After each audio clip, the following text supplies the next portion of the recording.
what it is exactly. I kind of wondered why they gave us county because it's it's taller on the back. Oh, it's recording right now. Usually this doesn't take that long. So I'm gonna close this. Because a lot of times on the backside. Oh, really? I'm a little nervous about it. Because usually it echoes.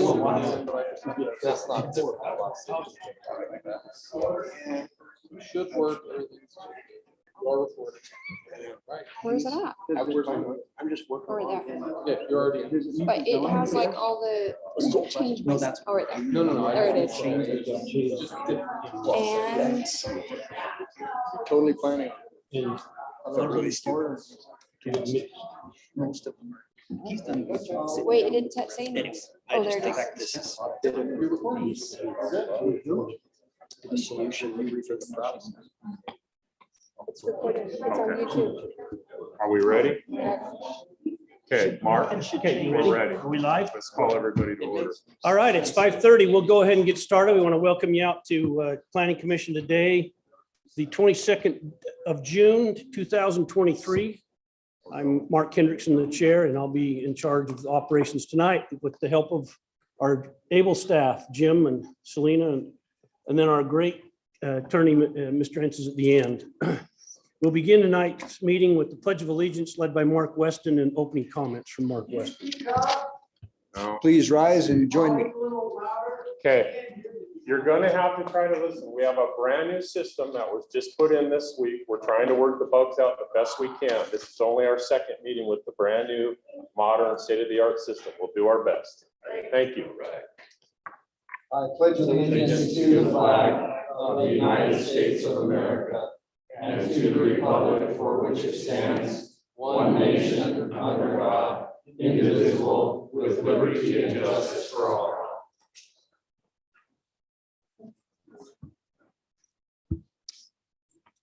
Our dear Heavenly Father, we are thankful this day for the time that we have to meet together as a city citizens and as a planning commission.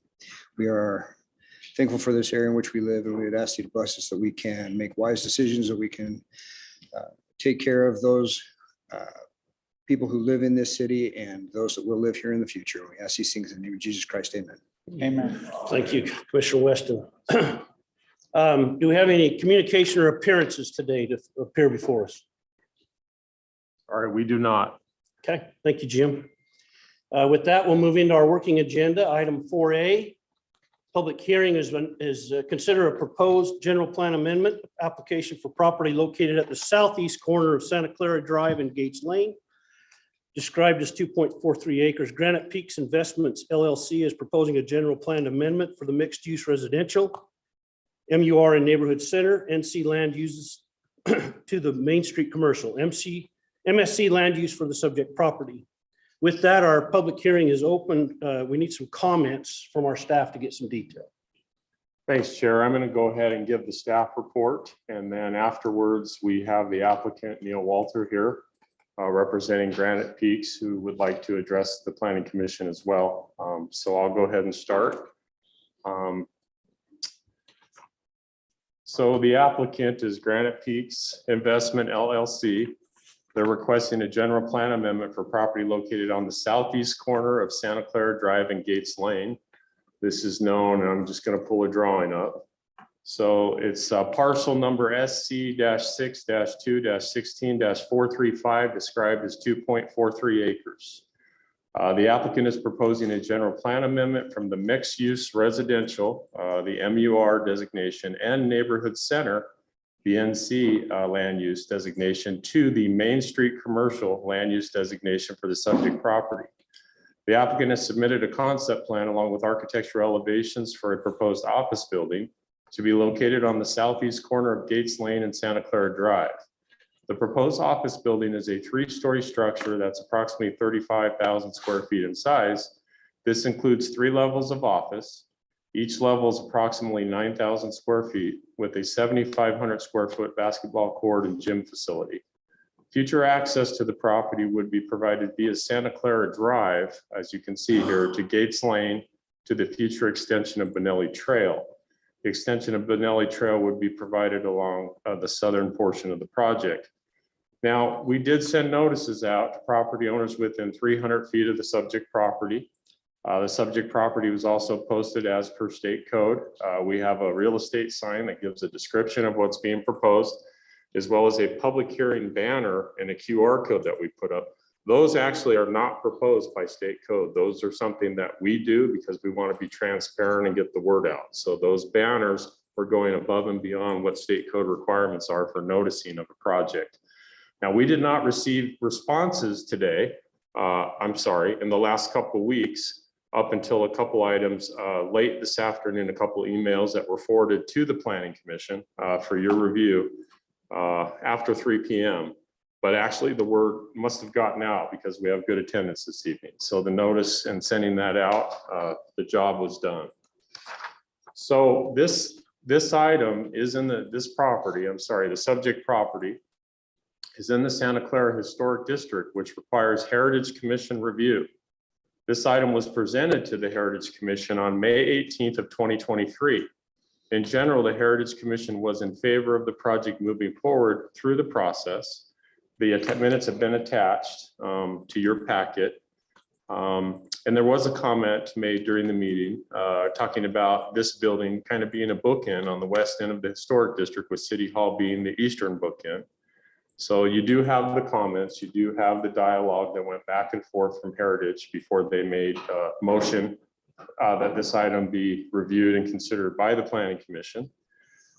This proposed building has been designed to accommodate the existing grade of the property, which includes a 12 to 15 foot drop in elevation from north to south off Santa Clara Drive. As a result, the building would be 30 feet in height to the top of the parapet along the street side, which is the north elevation, and 42 feet in height to the top of the parapet walkout basement side, which is the south elevation. The proposed building would also be located close to Santa Clara Drive, with parking to the rear of the building. And pedestrian-oriented streetscape with attractive landscaping would also be required, and it's something that they would be looking at doing as well. Now, the proposed project will be required to go through a second public hearing process for a rezoning and project plan, where more discussion regarding the building design and site plan layout will be discussed if the general plan amendment is approved. So now I'm going to go through our general plan considerations and just our recommendation, and then some time will be turned over to the applicant. I'm going to let him go through his presentation with those in the audience this evening. So the Santa Clara City General Plan map includes 2 land use designations for the property. This includes mixed use residential and neighborhood center. So the description for the MUR talks about a mix of uses. Now, this is what's on the property right now as far as a land use designation. The mix of uses is mostly residential in the form of townhomes, multi-unit buildings, but also might include small lot, single-family homes. Mixed use residential may also allow small retail stores, coffee shops, and offices at the intersection with major collectors. Second floor residents or offices are also encouraged. The second item is the neighborhood center designation. It states intended to support residential neighborhood convenience shopping services and community facilities, as well as mixed use multifamily residential and office uses. So both of those designations would allow for a mix of uses and apartments on a second story. The description for the proposed MSC designation states the following: predominantly commercial uses on the ground floor, including uses such as stores, restaurants, and offices, with residences and or office on second and third floors. Now, the general plan states that a mixed use designation, which is identified in section 3.42 of our general plan, encourages a mix of residential, retail, and employment uses that are typically segregated. Policy 3.1 from our general plan states that all mixed use development will be accompanied by 1, attractive landscaping, 2, pushing buildings to the street or right of way, 3, pedestrian oriented landscape, and 4, street trees.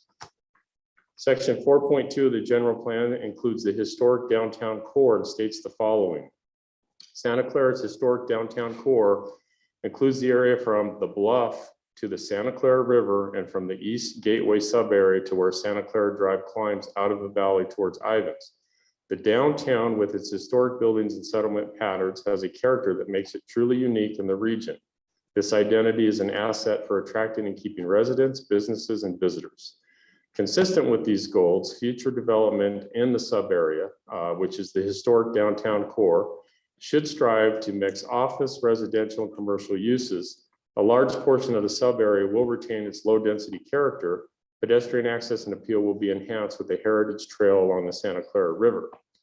Now, we get into policies on the historic downtown core sub-area, and this is policy 4.5 from our general plan, and it states, all town core development should be pedestrian oriented, maintain the core area's existing small scale character, and maintain historic building setbacks. And then there's actions to achieve the historic downtown core sub-area. And action 4.4 states the following: work with the Economic Development Committee to attract cottage, specialty retail, restaurants, businesses, and convenient commercial uses. Section 5.22 of the general plan includes historic preservation and economic development and states the following: without exception, economic development studies confirm that preservation and enhancement of historic resources yield significant economic benefits. There are distinct economic advantages to certain kinds of businesses and residents to locate in a unique, authentic, and attractive place such as a historic area. Public investment in historic areas such as the recent improvements to Santa Clara Drive increase the confidence of property owners to attract and leverage significant private capital. Thus, in turn, has a positive impact on property values within the historic district and the entire community. And then section 6 of our general plan includes economic development and states the following: economic development objective, attract new businesses and retail to Santa Clara to broaden and increase the sales tax base and provide increased local employment opportunities. With policy 6.1 stating the following: the city supports development that proposes mixed land uses to help diversify the city's income and maintain city services. Now, we do meet state code considerations for noticing this item. We talked about that earlier. Notices were sent. It was sent to the state website. We posted it in many places, and we posted signs on the property. So we are compliant with Utah Code Section 109A 404. As far as a staff recommendation, I'm going to state it as follows. City staff recommends that the Planning Commission review the submitted general plan amendment to determine if the application is complete. If the application is determined to be complete, city staff would recommend that the Planning Commission forward a recommendation to the City Council for their review and consideration of the general plan amendment application, subject to the following conditions. And I have 6, and I've gone through each of those in rather long detail. And so those 6 conditions, and I can pull those up, go through what I just read, going through the different policies, the goals, and the statements as per the general plan. So these are those right here. And so with that, Chair Hendrickson, that's what I have for Planning Commission at this point. I'll turn the time back over to you. Okay, with that, do we have any questions from any of the Planning Commission members to staff on this detail? Okay. Not yet. Would we like to hear from the applicant at this time? Mr. Walters, please come forward.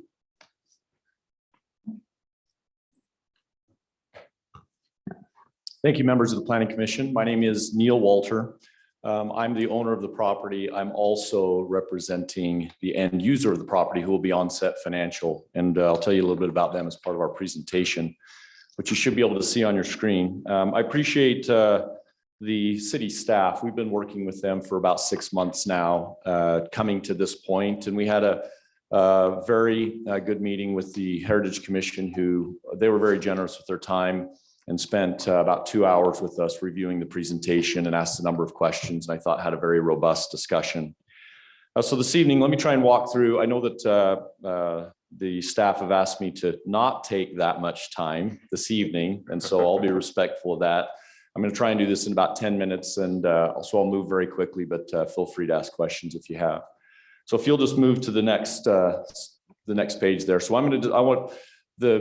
Mr. McNulty's already addressed the general plan and the zoning, so I'm just going to very briefly mention a couple of concepts there, or points there, and then I'd like to tell you a little bit about Onset Financial. One of the reasons why we chose the particular use that we did is we wanted to try and identify what we thought would be the lowest impact use. There's lots of different uses for property. There's retail, office, industrial, land, multifamily. All of them have traffic counts, they have impacts, they have lighting, they have hours of operation, and et cetera. Professional office is one of the lowest impact uses. And as we were considering how we might be responsive to some of the concerns that were raised previously, the last time that this planning commission heard a proposal for this property, we felt like that we needed to come with a low impact use. And professional office, we felt like fit that particular criteria in terms of hours of operation, trips, traffic, et cetera. If you go to the next slide. On the zoning, go to the next one. The zoning is currently R for the property is currently RA, and the RA zoning is not just this corner, but it extends all the way across the balance of the parcel that was originally proposed to be part of the assisted living center. We're only considering the 2.43 acres on the corner, and it does fall in the historic district, as was mentioned. If you go to the next slide. I wanted to just show you one sample of what a residential concept might look like here. Now, this particular concept is similar density to Roan and other neighborhood and another residential in the area. And there was a couple of concerns as we were thinking through land use that I wanted to at least bring to the Planning Commission's attention. The first one is there is a very significant elevation change between Santa Clara Drive and whatever happens in this development. And most likely you would either have to bring in an extraordinary amount of fill and try and get access on Santa Clara Drive, which I think would be a challenging thing given the amount of traffic that's already there. Or you have to back up your lot. You have to put the back of your property towards the highway or towards Santa Clara Drive. And I think there's some significant impacts that we thought would be concerning for somebody that was trying to do a typical residential subdivision on this corner. Again, reinforcing our focus on the professional office use. If we go to the next slide. This was the concept that you looked at a couple of years ago. And I want to just point out a couple of things. It's 118,000 square feet, 2-story with pitched roofs, which would bring you to the approximate 30 feet tall, which is your city height restrictions. We read through all the public comments. We listened very closely to some of those comments. The comments said the community said we didn't want townhomes or apartments. The project was too large. It needed to be scaled back a little. It was too much traffic. They didn't want one concept and then have another concept, to have the plans change through the process. They wanted to see renderings. They didn't want a Maverick or a storage or other high impact use there. And so as we move through our discussion today, we've tried really hard to address the concerns that were raised a couple of years ago as this property has previously been visited. If you go to the next slide. So our request is Main Street commercial, as was described by Mr. McNulty. We're 2.43 acres. It's just the corner. At the city's recommendation, we originally were going to be set way back near the river. But they wanted it, they recommended in the staff meetings that we were part of to move it close to the street. We went through a massive change in the architecture of the building after some constructive feedback from staff. The site is 35,000 square feet, but that puts us about 1/3 the size of the original proposal. It's very low impact, no apartments or townhomes. And then we have submitted building elevations, which we'll show you here in just a moment. If you go to the next slide. Let me tell you about the end user. Mr. McNulty talked about the economic impact, and that is one of the considerations for the historic overlay. His Onset Financial is it's a financial company that provides financing to companies who want to lease equipment. They don't actually sell any equipment. They are simply a financial firm. They provide financing to companies manufacturing, mining, aircraft companies all over the country. They're based out of Salt Lake City, and they would like to have actually 2 sites here in St. George, and this is one that they're proposing. They're a very conscientious group. They've been very successful in their business, and they'll bring high-paying jobs to our community. If you'll go through, there's just a couple of slides here that I'll just mention about Onset. If you'll go to the next slide. They have a charitable giving arm. I was at an event in December where they gave $350,000. They raised $350,000 for the Utah Food Bank. Onset Gives is that charitable giving arm, and they expect to have some of those activities happen here out of the Santa Clara location. If you keep going, there's just a couple of others. These are some examples of some of the equipment financing that they've done. So I'm not going to go through these, but you can see some of the work that they do in a number of industries, helping businesses finance the growth of their operations. And then you can see their values: organizational integrity, continuous improvement, passion for innovation, and customer focus. That's a little bit about the values. And then one more. They've been recognized as one of the best workplaces by Inc. magazine. They've been recognized by Utah Business Magazine, both in their workforce and their executive team. They've been recognized by Ernst & Young as a State Entrepreneur of the Year. This is an organization that cares deeply about communities and their integration and participation in a community. And if you'll go to one more, what you're going to see here is that they're expecting, this is their Salt Lake building, but they're expecting to have about 50 full-time employees here. There'll be high-paying jobs, provide a professional career path for people that want to live and stay in this community. And I think that that's a great, it's a great opportunity to, add an economic development component to Santa Clara City. So that's a little bit about Onset Financial, who will be the ultimately the owner and the user of the building. I'm going to go very briefly through some of these historic design guidelines. They've already been reviewed, but if you'll go through, you can see we've just outlined, we were very conscientious in trying to read through and understand the guidelines. We recognize that this is a unique and important setting, and we think that it's appropriate, and we think that it's needful that we go through the process, and we've tried to listen. And while I don't think that we can accommodate every request that's being made of us, we tried really hard to listen and be responsive over the last 6 months as we've prepared to bring this presentation to you. If you go to the next slide. One of the things that is also referenced is it's hoped that the property owners will act to enhance the quality of the historic district. I believe firmly that what we're attempting to do is to enhance the quality of the historic district. I realize that some might not feel that way, and that's okay. I recognize that there's lots of different views about what our city should be and where it should go, and a deliberative public process is an important part of the way that we move forward in our communities and in the form of government that we've all chosen to participate in. But it has been our intent, and we've tried really hard to do something that will enhance the quality of the historic district and what we're bringing to Santa Clara. If you'll go to the next slide. As we were considering, we went through the historic district guidelines. We identified 5 key elements that we thought we could incorporate into our concept that would enhance and add to the Santa Clara Drive, which has become a destination, and it's a very beautiful place that attracts people. So we focused on colors. We felt like colors was an important thing. We felt like that elevations, the way that you structure the elevations would be really significant. We focused on building materials, porches, and then community space. And so I'm going to show you very briefly some examples. Colors, we focused on the colors that are in the Jacob Hamlet home.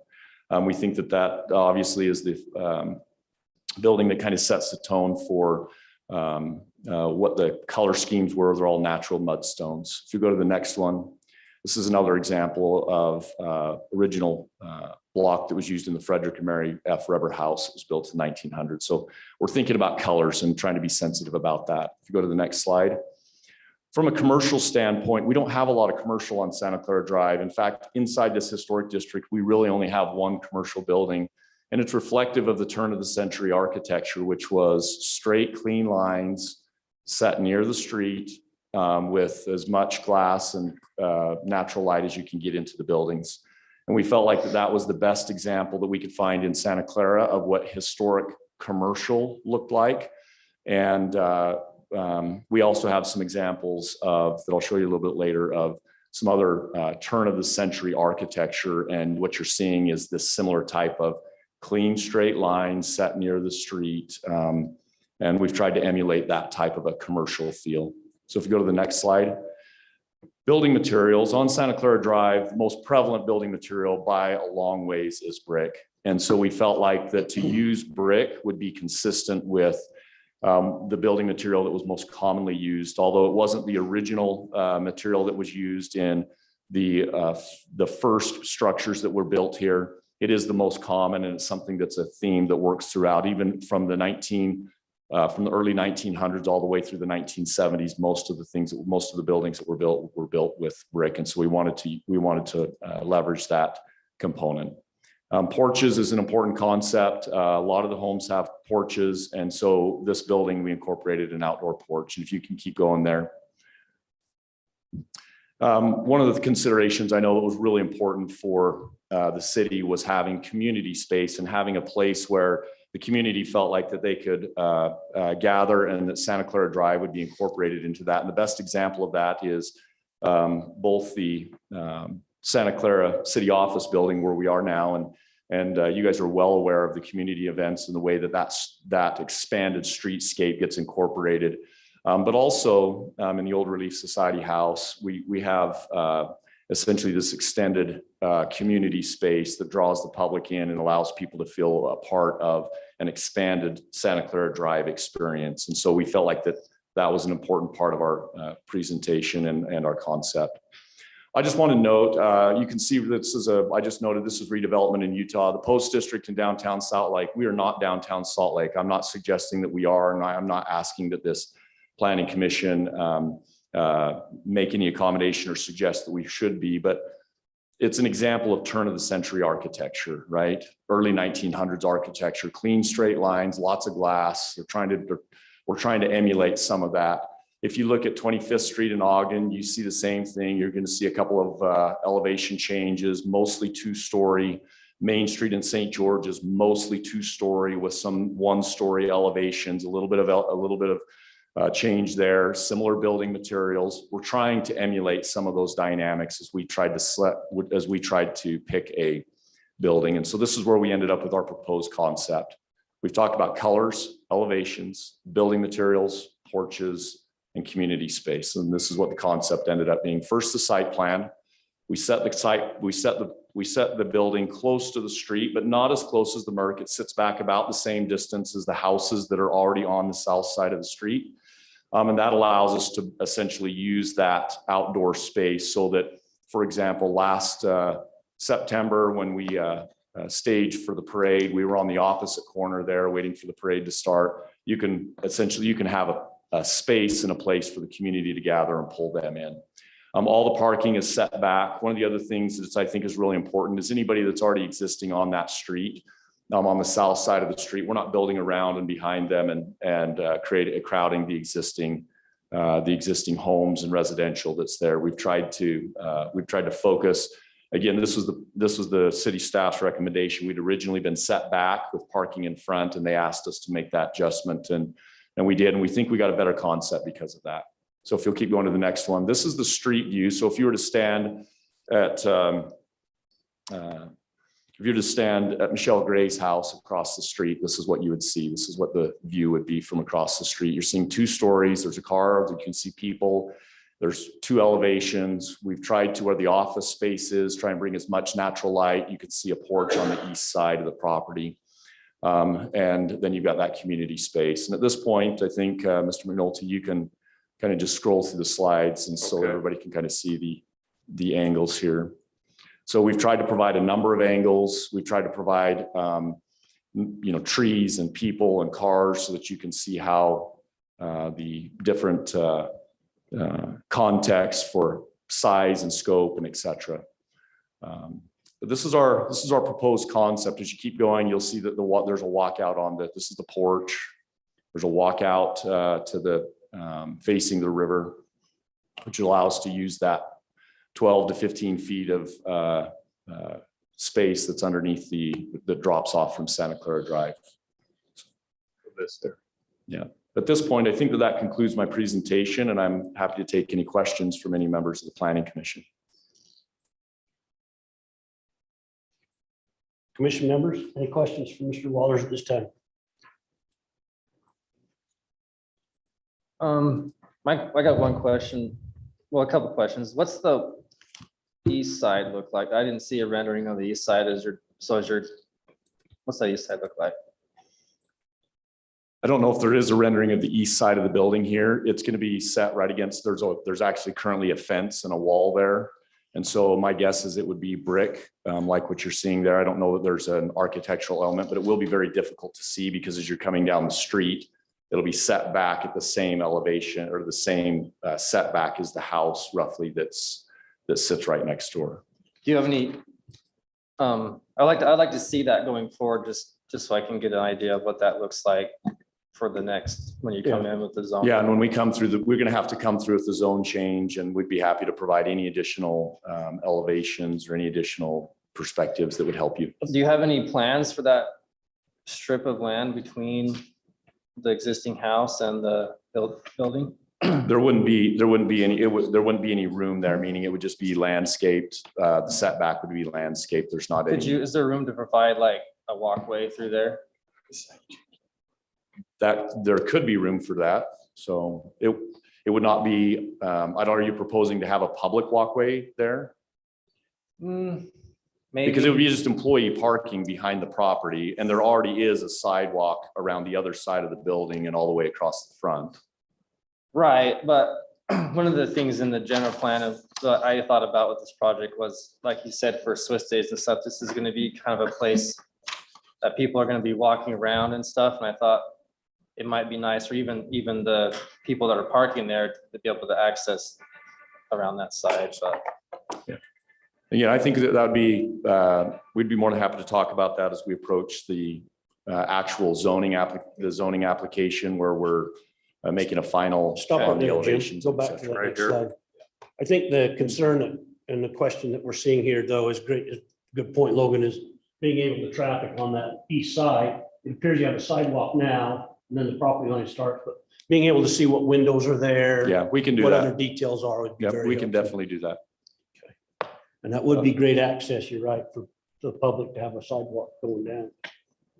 Yeah, and if the general plan amendment were to go through, then he has to apply for Right, rezoning for of the zone. property, which Yeah. requires the Right, I'm just- project plan and all that extra detail at that point. those are just some of the Yeah, initial questions I had for at least talking about this, the view of, and I realized that we're not really just, we're seeing the plan, but we're talking about the amendment right now, and I just, some of the questions I had noticed from it, but. For those that are maybe a little bit familiar with rooftops, one of the things that's kind of interesting is the way they want to build this building is they don't want to set any HVAC equipment on top of this roof. It's got a very small parapet, and the way that the design is done is they want a very clean, beautiful building, and so they're not anticipating any HVAC equipment at all on the roof.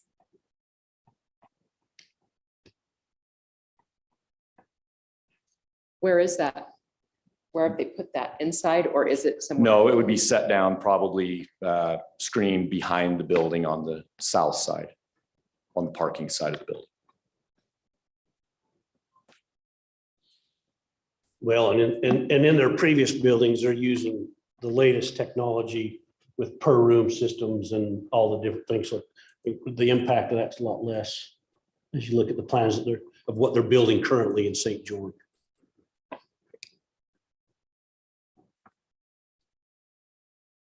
Any other questions from anybody? Okay, thanks, Neil. Appreciate it. Thank you for letting me take a few minutes of your time and make my presentation this evening.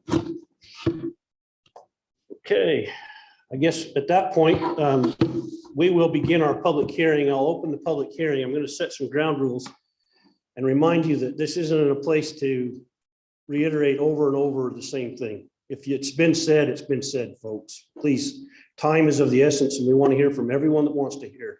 You'll be given 3 minutes, and when the doorbell goes off, please stop so I don't have to stop you. Okay? It just is courtesy to the others because we do want to hear from you. And it is the time of the public to make comment. The other thing is anyone makes any personal attacks towards any member of this body, I'll ask you to leave immediately. We're not going to stand for it. We're not going to have it. So I'll just be that clear and concise about it. Okay? It's happening. It's happened over and over, and it's time to stop. With that, I open the public hearing and invite you to come forward. When you come forward, please state your name clearly and your address clearly. so that you can enter into the record, and your timer will start at that time. Thank you. Please. Thank you. My name is Eric Marriott. We live at 4035 Colby Loop here in Santa Clara in the Hills. I have been asked to read something from Denise Webster, who lives on Chapel. I'm not going to allow that because we've been given that letter already, and the time to do that is not necessary. Okay, Thank you. that's all right. So I will go to my understanding of this project and what the concept is and what is allowable. I'm fine with development. I'm fine with mixed use. I think it's great. I think this building could never be considered a historic building unless you're talking about the 70s. This is 70s. This is modern architecture, clean lines, straight. This is not 1870s. So I would much rather see more wood, more barn door, more timber, heavy timber. I'm fine with flat roof, but this concept just does not fit in the downtown historic Santa Clara. I don't see it. I don't understand how it got past the historic committee, because I see that they are using brick and I see that it has maybe colors of something else. But this is all clean lines and way too much glass that they would have had back in that time. I just don't understand how this passed at historic committee. I also, in some of the comments about the structure and what it would provide, if there aren't going to be any penetrations through the roof, I don't see screened areas where all the condensers and the handlers are going to be. They're not in the rendering. They're got to be somewhere. So I don't think that that's really been thought through very well yet. And maybe if they get in concept, then they're going to go to detail, but there's going to be a lot more detail that's going to be part of this building that doesn't show up in the pretty pictures right now. I'd also say that as far as the public using, I think that that's a great concept, and there would be, there's grass and trees and stuff, and that's great. But the overall building, I think, is it just looks really big. It's bigger than City Hall. It's got to be. City Hall, I think, does have a nice look with the stone, but this just looks like a big box. So those are my comments. Thank you, sir.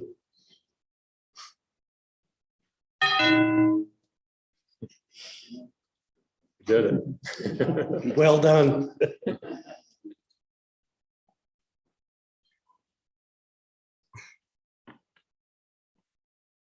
Hi, my name is Neil Flora. I live at 4047 Colby Loop.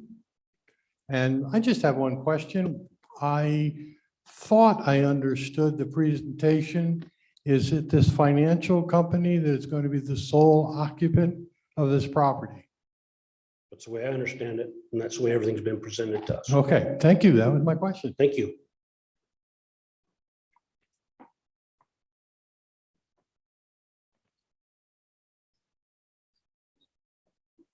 Justin Kaplan, 1454 Boys Pond Circle.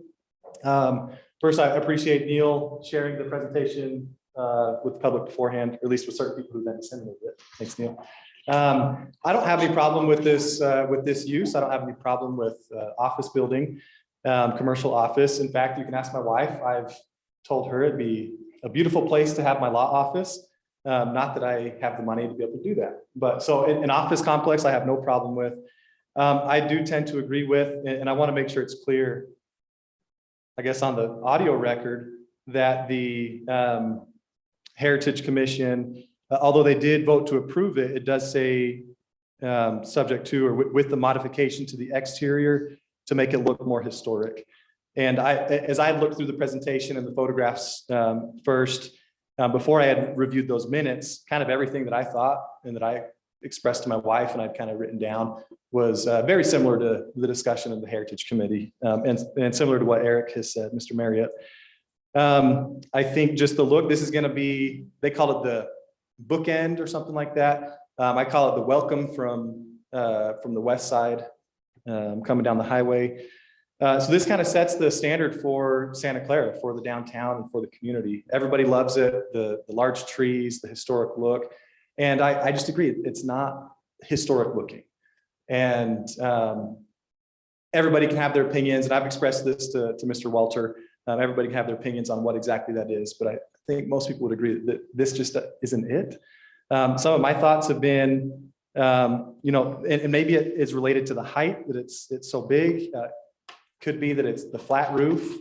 This building's very big, but it's got the pitched roof and it looks good. One of the concerns for myself is just using regular brick on such a large building. If it were stone, like the picture of the Jacob Hamlin home, or larger oversized bricks, like some of the structures, the Frederick and Mary Reber house that was shown in there, just had more of a cottage style house. Some of those features of those other pictures that Mr. Walter showed, if those could be incorporated into here so that it's not just a big box with large windows, I think that would make it look more historic. So those are my thoughts. Just if we could do something to make it look more historic, I'm supportive of the change and don't have any problem with it. Thank you. Thanks, Drew.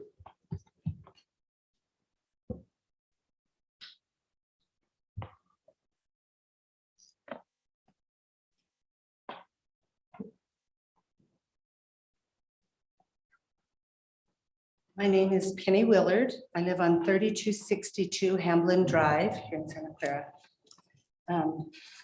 A couple of us were going to read some of what Denise had because a bunch of us feel the same way. So we were going to read some of that for her, but I also wrote just something to go with it that I feel that is important. My husband and I and many people in the Santa Clara area and around up here by the Jacob Hamlin home are really opposed to changing the general plan and the zone, because we have stated many times in the past, over and over, a lot of us here from the good old Santa Clara have stated, that's why they put it in there. We wanted this for residential and agriculture. And we like that, and we wanted it there to stay for the historical heritage of this town. And we don't want big commercial buildings coming in and businesses. It is a nice building, but not here, and not for here in the historical district of Santa Clara. We are trying to preserve this little piece of land, and it only goes from Swiss Village down to here. And it's really narrow down along here. There's plenty of land around us. I mean, it's going crazy up there and all over, and a lot of people are upset about that, but they weren't historically, they didn't have any buildings up there. I grew up here. We rode motorcycles. We ran everywhere up on the hill, and there was nothing. So it had no historical purpose other than the beauty of it, and it's getting taken away too.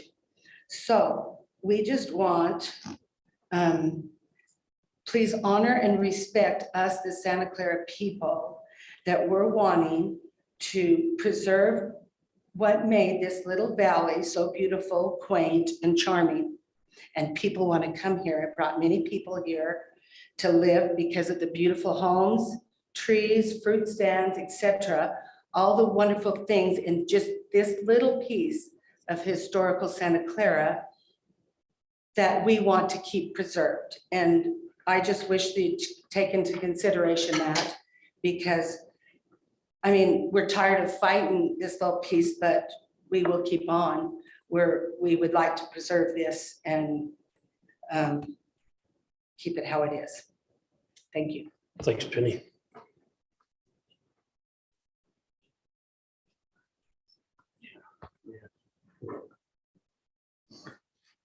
It was brought to my attention that maybe I wasn't clear about how, we have Denise's letter and we all read it today. So it's not that we're not listening to Denise's letter.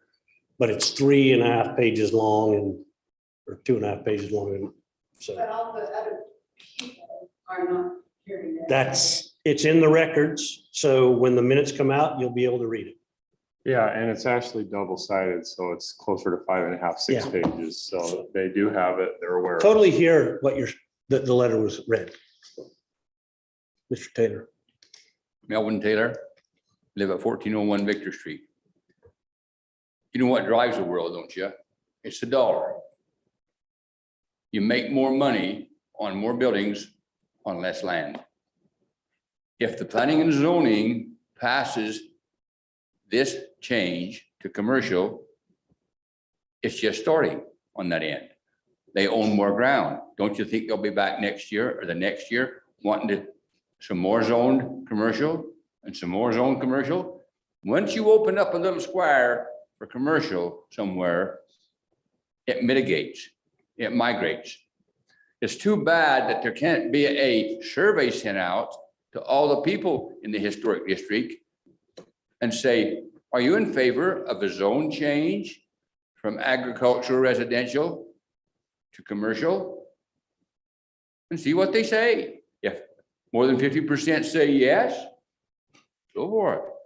If they say no, don't. But we're going to depend on 1, 2, 3, 4, 5 of you guys to make the decision.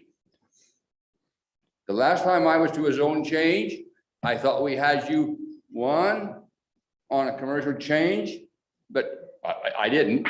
I didn't change your mind. And I probably, and no matter what people say tonight, probably won't change your mind. But the people living in the downtown Santa Clara area does not want commercial. We want residential. When I built my house, the mayor come to me and he said, Mel, your house is too big. I says, too big? He says, it's bigger than what we got here. You're looking at, he says, you're going to build 2,000 square feet home? I says, that's my plan, too big. We don't have homes like that here in Santa Clara. So I sized it down. Well, commercial's coming and the dollar drives the world. Know this, that every man is free to choose their life and what they'll be. So each one of you are going to live with this for the next 10 years, or if it passes one way or another. The dollar drives the world. And it always will. Thank you. Thank you, sir.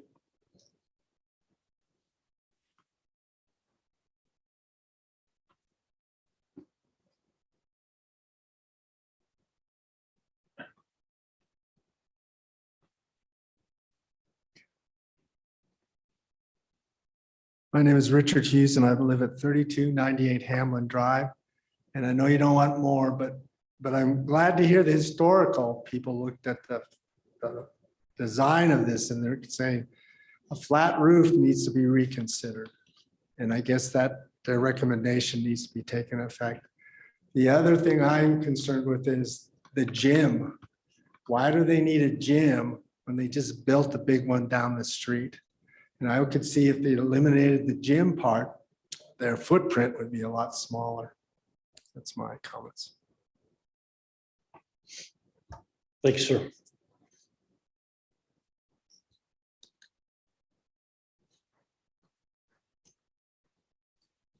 Hi, my name is Patty Warby. My address is 3268 Santa Clara Drive. When I look out my front door, this is what I will be seeing. We live right on the corner of Gates and Santa Clara. My ultimate preference would be to leave the land the way it is. However, I realize that things are changing and eventually there will be some type of, whether it's some type of structure, whether it's a little development neighborhood or a building. I accept that. However, I would like to see something more of a historic, something different in the architecture that fits Santa Clara. As we've been sitting here this evening, I've been looking at these windows. These windows, I mean, there is more of a historic look to these windows than there is to something like this. These windows, to me, the structure of this building is a warmth, inviting building. The structure of the building there on that slide is a little bit more industrial and cold looking. If I'm going to have to look at something, I would rather have something more in the historic nature and more of a historic design to the building. Thank you. Thank you.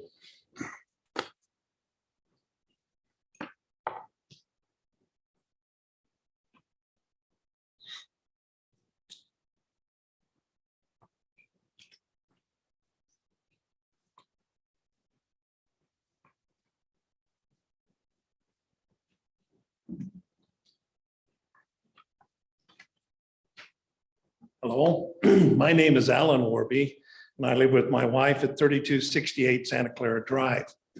Just want to mention, give a little perspective.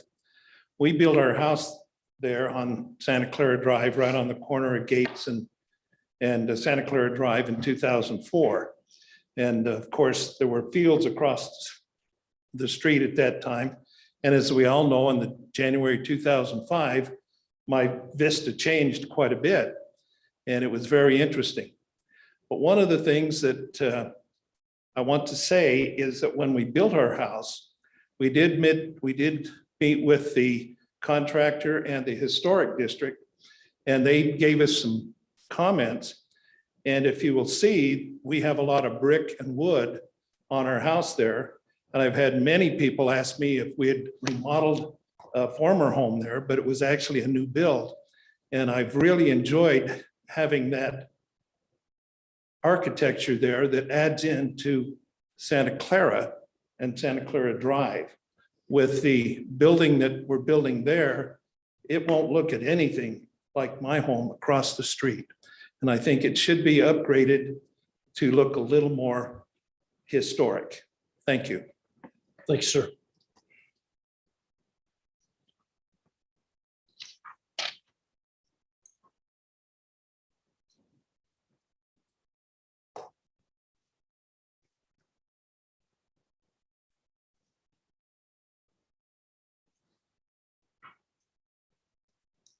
Anybody else like to come forward? I want to make sure we give everybody the opportunity, because if we close it, it's closed. We can't have any more comment after it's closed. Okay, with that, our public hearing is closed. We thank you for your comments. We thank you for your attendance. And we'll move on into our, back to my notes, back into our general business, item 5A1, recommendation to the city council to consider a proposed general plan amendment application for property located at the southeast corner of Santa Clara Drive and Gates Lane. Granite Peaks Investment is proposing a general plan amendment for the mixed-use residential, MUR and neighborhood center, NC land uses to the Main Street commercial, MSC land use for the subject property. Commission, at this time, let's have our discussion. We've had some great comments from the people and the citizens. Any particular questions to each other that we might have at this time? I have a question for Mr. McNulty. If this moves through the city council and there is the general plan amendment approved, and then he decides not to continue with this project, can he sell that off to a different commercial? Because the general plan is going to be amended, so anybody could come in, or is this have to do with this architectural drawing or a similar rendering? I'll talk about what we asked last night. Yeah. The new resolution was passed last night, wasn't it? Yes, yes. Yeah, great question, by the way. So we actually have passed a change to the city ordinances, which will change the way we deal with general plan amendment applications just a little bit. It came through the planning commission and you recommended approval and the city council passed it last night. Oh, thank you. If you recall, there were basically two aspects to that. One was that we would only bring general plan amendments to the planning commission once a quarter.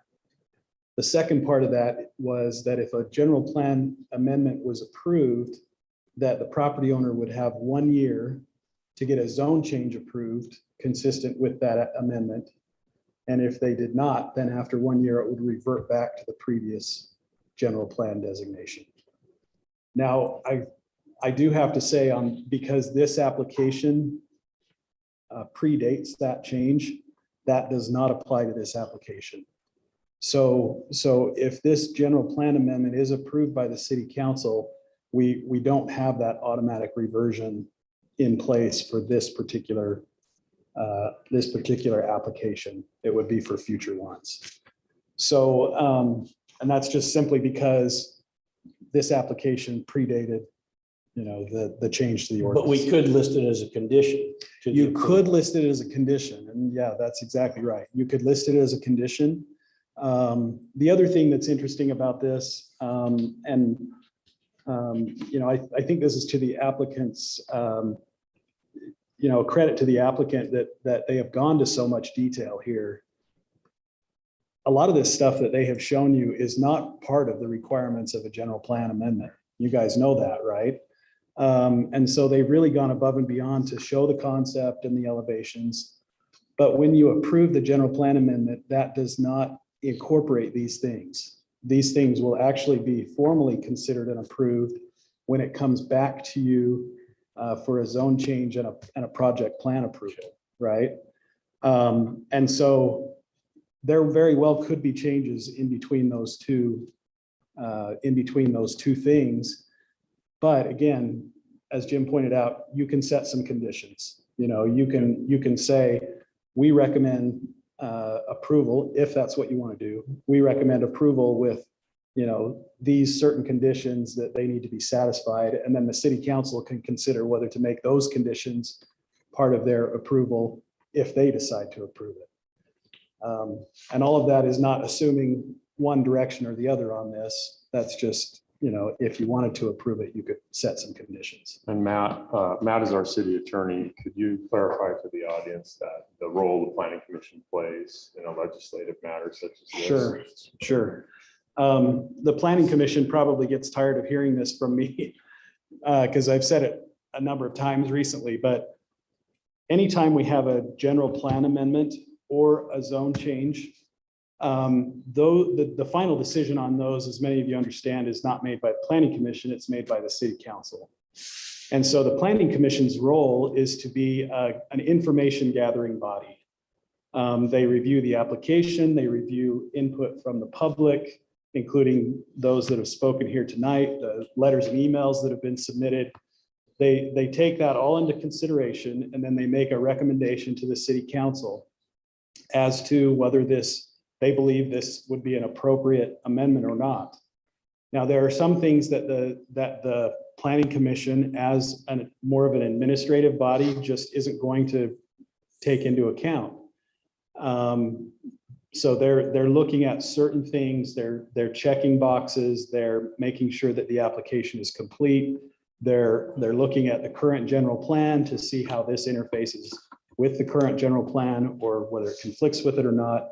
And they're then presenting all that information to the city council with a recommendation. The city council then has the responsibility as the legislative body of the city, the elected representatives, to make a decision. And the city council is given very broad deference to make that decision. They can consider just about any information that they want to, as long as their decision is not arbitrary, capricious, or illegal. So that's the standard, and it leaves a wide latitude to the city council to decide. Certainly, we all hope that as elected representatives, they take into account your comments and your concerns. And I do think that they do that. We have a very good council. So anyway, that's basically the way the process works. So thank you. Jim, can you take your slide back to page 4 of your recommendation with your items so that the members, some of our members of our council's computers aren't working properly. Right. So we want to get back to that page so they can have the information in front of them. This page. Please. Yep. Thank you. Thank you. I've got a question. Neil, can you pop back up there for a moment? Mr. Walter, sorry. I'm happy to answer any questions. Okay, is this exactly the same presentation that you presented to the Heritage Commission? There are a couple of very minor changes. Okay, So but The exact- it is the the- renderings are the same. the yes? renderings are exactly the same. Okay. 'Cause I obviously read through this as well, and they moved to approve this based upon, I'm just gonna read it, with the modification to the exterior to make it look more historic. I'm assuming that you have heard the overwhelming tone from the gallery here today, yes?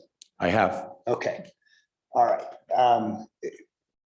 Because I kind of agree. I mean, I would kind of agree with them on this point. Especially, I forget her name, the lady that's right across the street. If you look at it from her perspective, I would want to see something amazing and something that you can be proud of. Okay? So just making sure you heard it I did hear that. and the way I saw it. Okay, Thank you. excellent. Thank you. While you're up there, hold on. Yeah, while we're talking about that, I could see his excitement in his eyes, so. no, I'm not trying to get too excited tonight so I can sleep later. I agree with a lot of I went through a lot of historic downtown to do a lot of this at work. We're trying to figure out what a main street's supposed to look like. And I was excited when I was first going through this presentation. I saw these pictures, Jacob Ham home and the Merc and like 25th Street, Ogden. And then I got to this, I was like, oh, I was taken back by it because it's not what I was expecting to see. And I thought a lot about it, and I think it should look more historic. I had to go to like Denver to find a building that looks like this, and it was a repurposed industrial building, which is I think what the intent was. But I feel that like, if we're looking for Main Street, the glass on the bottom floor is fine. The top floor needs to have smaller windows, maybe some reveals in the brick. I like the brick. I think the brick is awesome. I think a lot of historic buildings are all brick like that. A lot of them will incorporate reveals and like definition into it. But that's my 2 cents on it. I think if you're looking for more natural light, it's awesome that the roof is empty. Maybe some skylights could facilitate that. And then we can have maybe some smaller windows on that top floor just to, because most of it should look residential up there. Most downtowns, you have commercial on the bottom, residential on top. If it's all office, it can still look residential on the outside. The porch is cool. I think that's kind of a neat feature for it.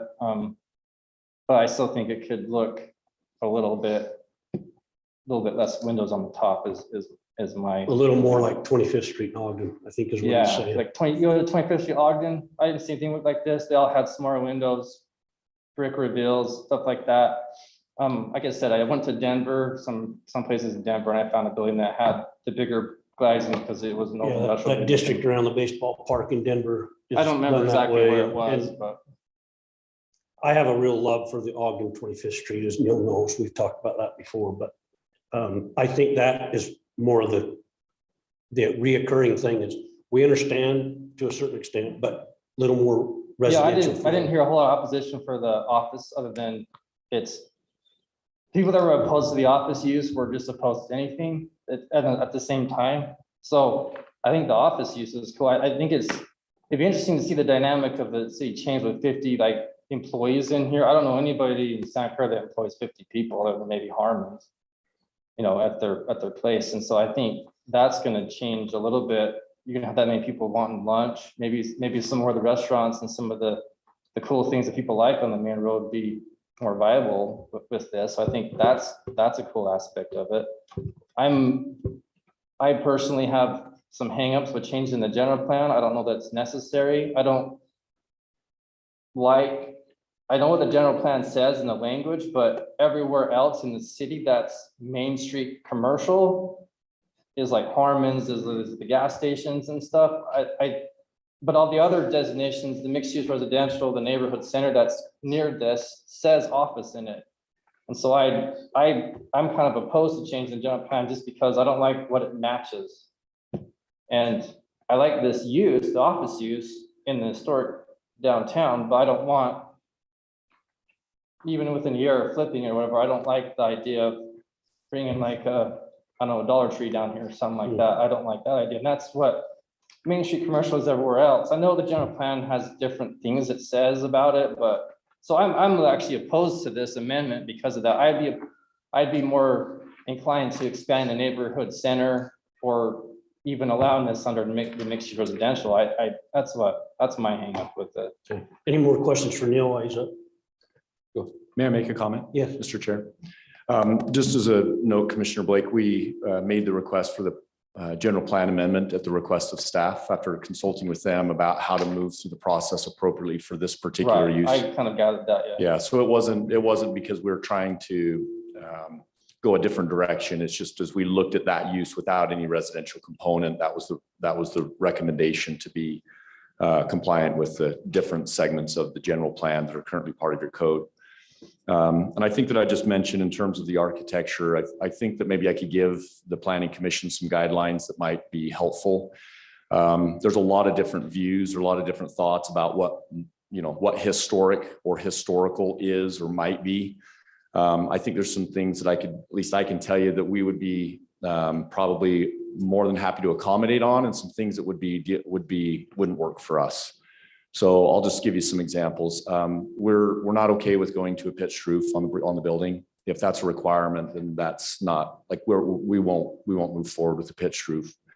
Another condition is as we're looking at the building material to move from something that is brick is what you see here to a stone or a block like what you're seeing on a building like this. We wouldn't be comfortable moving forward.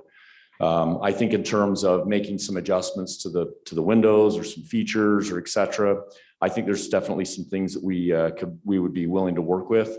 I would just say that my comment would be that we'd like to be able to have a way to clearly work through that process in a way that we can have confidence that we can move forward, as opposed to being in a position where until we get consensus from we can't move. And that would be my reservation, my concern. And so I just provide those guidelines to give you some idea. If you're feeling like, hey, we really need cottages and pitched roofs, then that probably isn't going to work for us. And that probably should be part of your consideration this evening. And I'm just trying to be as open and transparent and upfront with everybody as possible. So, thank you. Thank you. Anything further? So from staff, you're saying this has to be Main Street commercial? Because it seems not, I mean, I know there's a disconnect and we're looking at redoing our general plan stuff. I know there's been a disconnect throughout ever since it was approved, and a lot of stuff that's built in the Main Street commercial doesn't match the recommendations. I don't know if it's the difference between zoning and that. Yeah. Well, it's hard because we're limited in our land use designations. We've got 3 in the mixed use land use designations. Neighborhood center is pretty limited. It says intended to support residential neighborhood convenience shopping, services and community facilities, as well as mixed use multifamily residential and office uses. And that's pretty limiting.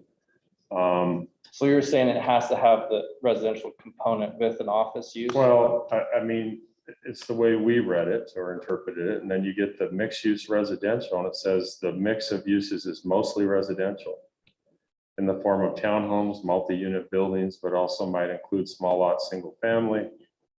Could include small retail stores, coffee shops, offices. So it kind of hits that. The one it's closest to is Main Street commercial. It says predominantly commercial uses on the ground level, including uses such as stores, restaurants, and offices. Could have a residence on the 2nd or 3rd floor, but the thought here is they're coming in and they want an office use. They want 100% office use. They're not looking for the different mix of uses that this designation allows for, but it's what we have, what we're limited to. Certainly when we redo our general plan, we need to create more land use designations because we're pretty limited. So we're trying to find the closest fit. They want all office. However, on the ground floor facing Santa Clara Drive, potentially at some point, what if they had some space that could be used as a coffee shop or a small bistro or something of that nature?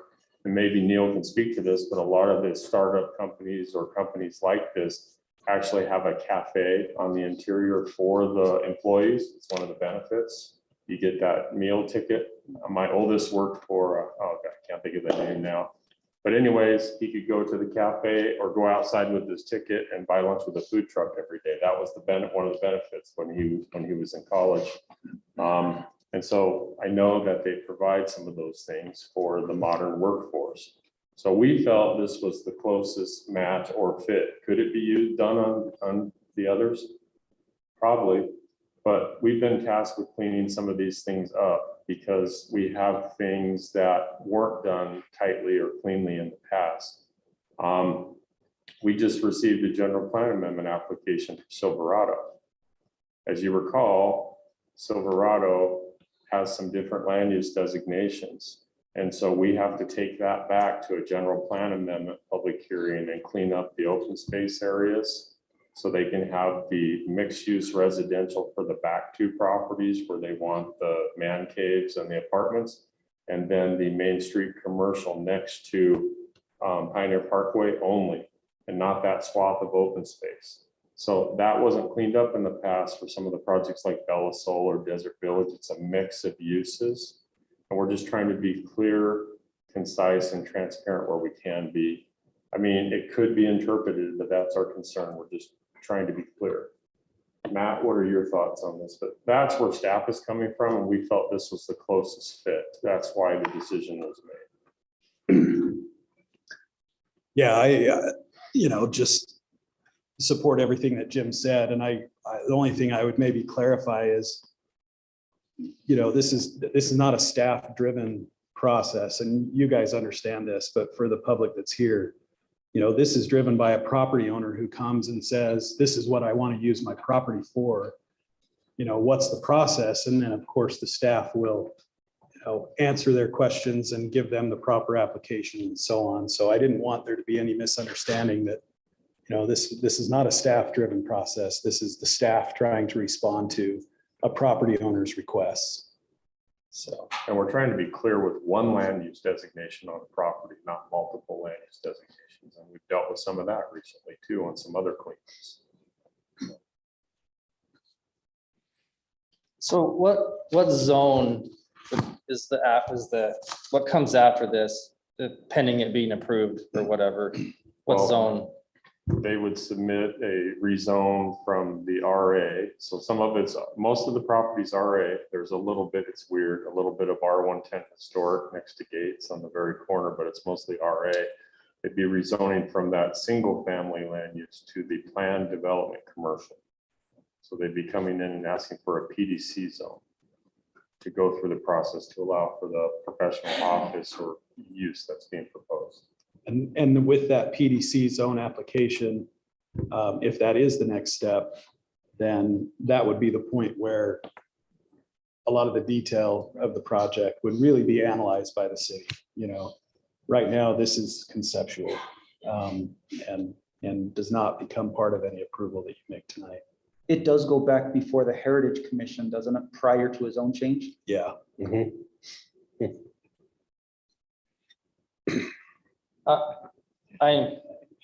I'm just really hesitant to change it to Main Street Commercial just because of what it matches. And I see like on the zoning map, there's a lot of PDC on the main road that's not residential combined with it. That's just offices like the one that's just down here. That's like the outdoor kids school of the old Clover Patch building is PDC, at least on the zoning map.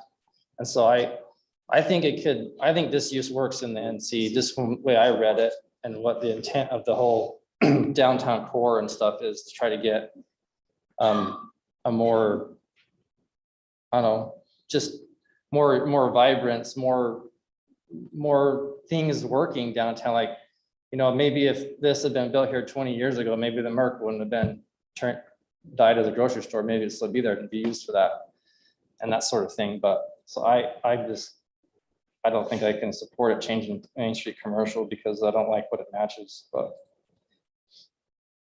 That's why we're here, is to hear the opinions and ideas. So, but I'm not opposed to the use and the building. I would like the recommendation to have it look differently on the top floor. I don't, the flat roof isn't, that's something you see on the main streets is flat roofs and that. So I'm not, most of the things that Right. Mr. Walter said that he wouldn't budge on, that's not my concern. It's just the excess windows. I think it should look residential on the top part. So that's And- my feelings about it. And earlier in the presentation, you saw the original Merck in the post office next door. They incorporated that flat roof with a parapet type of design. And we have some others looking at property now as well, across the street from the Merck at 3098 that might employ a similar design to the Merck with that flat roof and then transition. So that's a future thing that's being worked on in the area. So. But again, we have 2 land use designations on the property currently, and we dealt with that with the Bart Smith one, and we were clear that we wanted to make 1 land use designation on that property, and then with the split zone, we made 1 zone. So it created problems for us with having 2 land use designations and 2 zones on that particular property.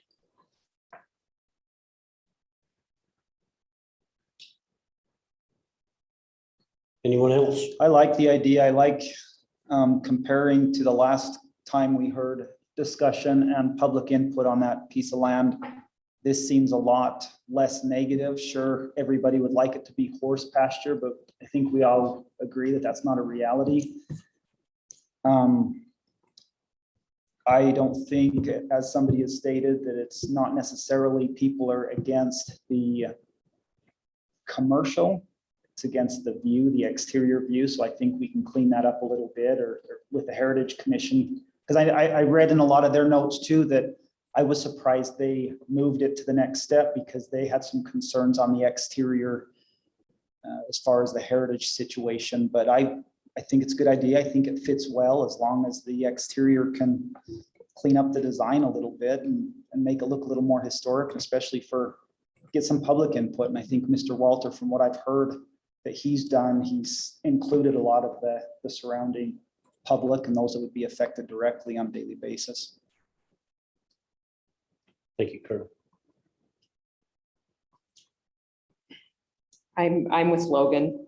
I hesitate to make a general plan or grant a general plan amendment or recommend that.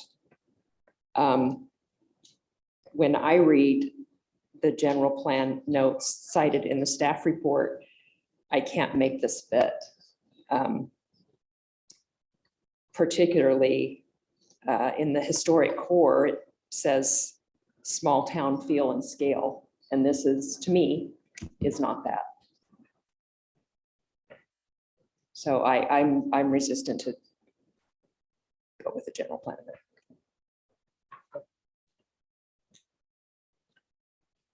Mr. Weston, anything? I like it. Yeah. With caveats. Yeah. So. Mr. Anderson, anything from you? Okay. Well, then, we have a decision to make as a commission. And I'll entertain any motion from the body, please. I'll motion to recommend to the city council to consider or to consider an approval for the general plan amendment or an adjustment. If I can read. Let me go back here. Yeah. Yeah, I can't read my, trying to read off my phone and it. So I move to recommend to the city council to approve a general plan amendment on the property discussed on Santa Clara Drive and Gates Lane, contingent or with conditions of the city staff recommendation on these 6 bullet points, and also with the condition that that's taken into consideration the resolution that was passed last night, giving 1 year time limit to get the zone change to plan development commercial. Did I word that correctly? Yeah, the only change I would say is it was actually an ordinance that was adopted last night, not a resolution. So An ordinance, not a resolution. Okay. Commission, we have a motion from Curtis to recommend approval to the city council, condition to the 6 items and the addition of the new ordinance for 1 year's time to get the zone change in place. Do I have a second? Can we condition that it's also subject to the historic commission recommendation of changing? It'll have to go back there anyway, It'll I have to go believe, back just there for anyway? the, yeah, for Okay. the zone change. it'll have Then to I go will back. second. You'll second that? I'll second We that. have a second from Mr. Weston to that motion. All those in favor say aye. Aye. Aye. All those opposed? Nay. We have voted 4-2.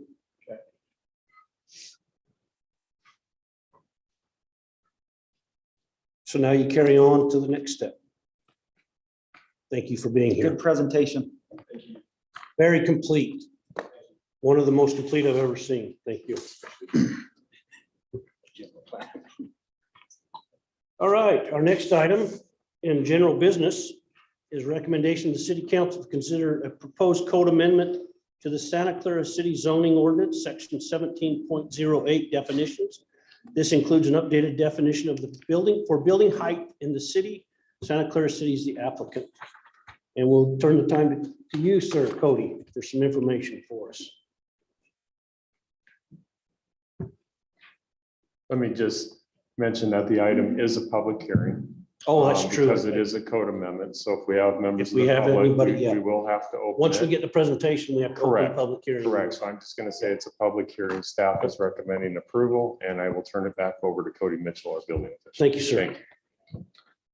Good evening. Just as a reminder, this is an item that came before you on June 8th as a discussion, and also before the council in a work meeting on May 17th. Just to reiterate and maybe refresh your memory, we have 3 different sections in the current ordinance that addresses building height. One for the old township that takes an average, one for subterranean homes, and then we have just a building height definition. The building height definition is currently, in my opinion, a little dated. Some of the language doesn't really pertain to the conventional or the modern style of construction that we currently see. So we have proposed, and I'm happy to go through it again. I know there was some discussion last time on some of the language. I don't know if some of you have had time to think about that, or if you'd like me to go through the presentation again, or what you would like as far as a refresher. I'd say if we have members of the congregation or the public, but it doesn't look like we do, so we probably don't need to refresh a whole lot of it unless there's questions among. Unless there's someone I think you're online. right, Curtis, unless anybody on the commission has specific questions. I was very impressed with the new information, so we could visually see it like we did. You've done it and prepared that, so. Ryan, do you have any questions? You weren't here last time. I thought we were gonna do something a little different with that exception number 1 about the upper and lower grade being 10 feet, and I thought that was gonna be worded different. It was unclear to some and clear to others, so I asked for a direction or a different language, and I never received anything else, so I left it. Is this the item you're talking about? Yeah, item 1, exception. Oh, So exception where there is a difference in finished grade on a larger parcel, it lines it out as the maximum variation allowed between upper grade and lower grade is 10 feet. Can it say the maximum variation measurement? Is that?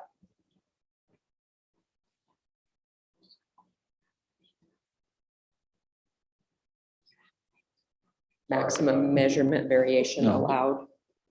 I'm not opposed to that, if that helps. I clear was the- thinking like, you'd say like the maximum, the average grade shall be 5 feet, no more than 5 feet below the upper grade or something like that. Cause that's what the goal was, is that you would, if you had to walk out, you would be 30 feet on the front and 40 feet on the back of your maximum height is what this kind of equates to. And we was discussion about it, if it was a like this presentation we just had, they had a 15-foot difference, they said. And so they actually ended up with like 30 on the front, which matches this. Because you have to go 5 feet below the upper grade and you're 30 feet, but they had 42 on the back. With this interpretation, it would essentially give that building a 30-foot maximum height from On the front side. on the front side. Based on this. Yes. So you're allowed 35 feet, but with a walkout, with the walkout dynamic, you take your average or your upper grade, your lower grade, not to be different than 10 feet, and you take the average, which gives you 5 feet. Right. So it chops 5 feet off the maximum height of the structure in the walkout basement scenario. So it'll always be measured from the average grade, thus 5 feet. Okay. Right, not to exceed Yeah. 10, I mean, yeah. I think it gets there in the end, so. Yeah, but it was weird to me at the beginning, but I got. It is weird and it's tough to write. Well, it's- I'm open to language, absolutely. Well, it's contractors need something they can carry around in their pocket that is just easy to remember. And 35 feet from the middle of the sidewalk, that was easy to remember. And that And is the easy to case. defend to a homeowner, right? If I have to explain that to a homeowner, it's easy to explain that to them. This gets a little more convoluted as to why they can't have that huge house. Well, it's only in the walkout basement. The others are It's the same height. clear. Yeah. The others are 35 feet from your pad. Well, depends on where you're, from your finished The grade, grade. Yeah. The established grade. Yeah. So talks about that, so. Okay. Yeah, so we covered 3 clear, and then we have a caveat in the very unique case where you have the steep graded lots, similar to the hills, that it goes to the Hillside Review Committee. But, and I'm in favor of limiting walkouts on the backside. I don't think they should be able to go 35 feet from the front and then be 45 feet on the back. I don't. Yeah. A lot of walkouts are very visible, especially when like the house beneath them is beneath them. You're looking up at this, Yeah. So, and from other places, I think, and that wasn't in there before, right?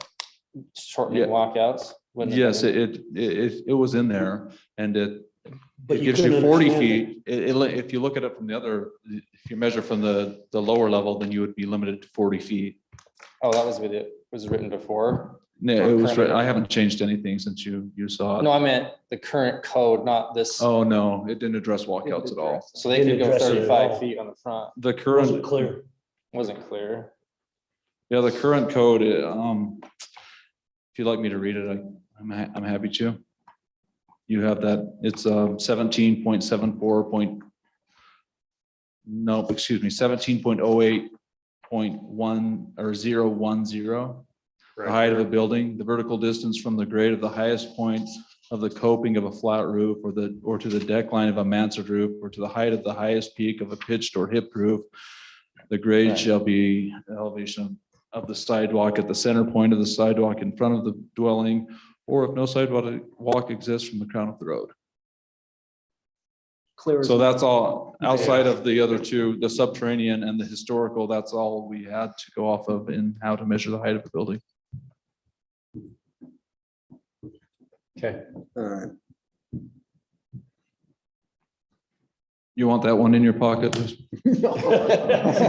a question. I'm just looking at some stuff I've built over the years that had a double basement because it was basically on a cliff, and I was thinking, this would never happen. But then again, it was terrible trying to build that thing. Well, you could still do that because if you bury your double Just the front basement, yard can only be 30 feet. you would be from your Yeah. lower grade, so you could still bury your double basement and do this structure. As long as that it's, the It's the grade exposed- change. the is It only would exposed be has- from your space lower is what grade we're to your upper talking- grade, so if you're burying a level, then absolutely you could still do that. Yeah, Meets the no, middle. it was In a. fact, we will have something similar to this on a proposed lot in the hills. in the We'll have a hills, double right? basement. It won't exceed the max height, though. They're Yeah, they're 'cause going it to has chop it. Basketball court in the basement. Basketball court in the basement and then Half of it is. Another basketball court. But it's below grade though. Yeah. below grade, and then Yeah. they're going to stop short at single story, and it will look single story from the street. Yeah, and then it drops off that. Correct. Walkout. Learner residence. No, that was. Okay. Oh, like in Cedar, you go up Cedar on the freeway, you look up at, Oh, all the back. and hill. there's like 5-story houses. But they're 1 story on the street. Yeah, they're one story on the street. It's 50 like- foot. They That meet hill the code. above the lighthouse area. Yeah. Yeah, oh, yeah. Gregerson's is 3 What's that stories called? below the grade. The hill called? Lay Cedar? Hill. Lay Hill. Yeah.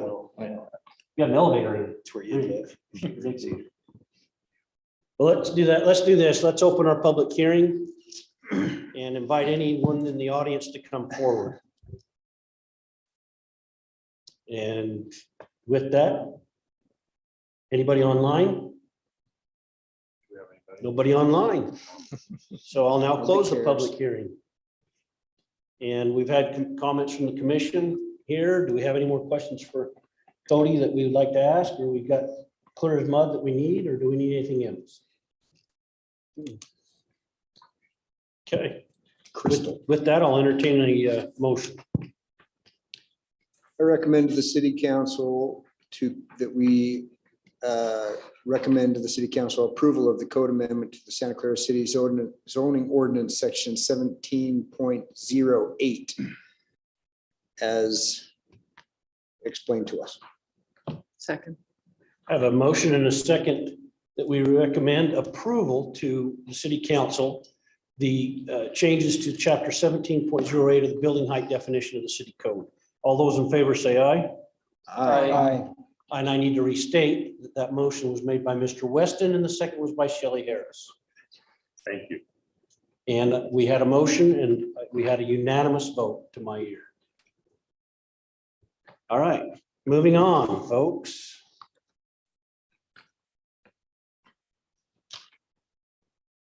And our next item, we have any other additional discussion items that we need to bring before the body? None tonight. We ask for an approval of the minutes from your meetings of June 8th of 2023. Everybody had a chance to read them and needed to read them? I'll entertain a motion. I can make a motion that we approve the minutes from the June 8th Planning Commission meeting. I'll second it. As Tie goes to the runner. So we have a motion from Logan and a second from Curtis and Shelley to pass or approve the minutes as stated from the June 28th, 2023 meeting. Correct? With that, the meeting is adjourned. all those in favor? All those, yeah, that might help. Huh? All those in favor, say aye. Aye. Carries unanimous vote. And with that, we stand adjourned at 7:02 PM. And just so everyone knows, our next meeting is actually in 3 weeks on July 13th because of the skip. Is that correct? Yes, and we're looking to just have one planning commission meeting in the month of July. The week of the 24th is always very difficult. I do recall that Councilmember Blake, you mentioned that the last meeting you wouldn't be available. Yeah. You couldn't attend either one, the meeting in July. Okay. On the 13th? Okay. And We do have I will, I'll be in Salt Lake City, so I can attend via Zoom. I don't know, can I conduct the meeting via Zoom? I don't think so. Yeah, I probably have. Yeah, Something else. didn't think so. It would not work very well, even with our new technology. Sorry, I have owner meetings that week. Okay, so if we have a temporary chair, would you be able to attend via Zoom? Yes, I would be able to Okay. attend via Zoom. Okay, so I guess we can figure that out between now and then. Well, I'll We make a do have motion. some items. I'll make a motion that Mr. Whitehead do it since he's done it before. If he's okay with You that. okay will with be that, present. Curtis? You will be present. I think we'll probably okay have with 3 everybody? items on the agenda, so I'm just trying to move things along. We won't have a second meeting in July. Yeah. So that we get a little bit of a break, so. Thanks, everyone, for being here tonight. Okay, technology work okay? We Yeah, got I everything? meant to get it to you too, so I forgot. I got it to you today. Thank you all. It was actually really good.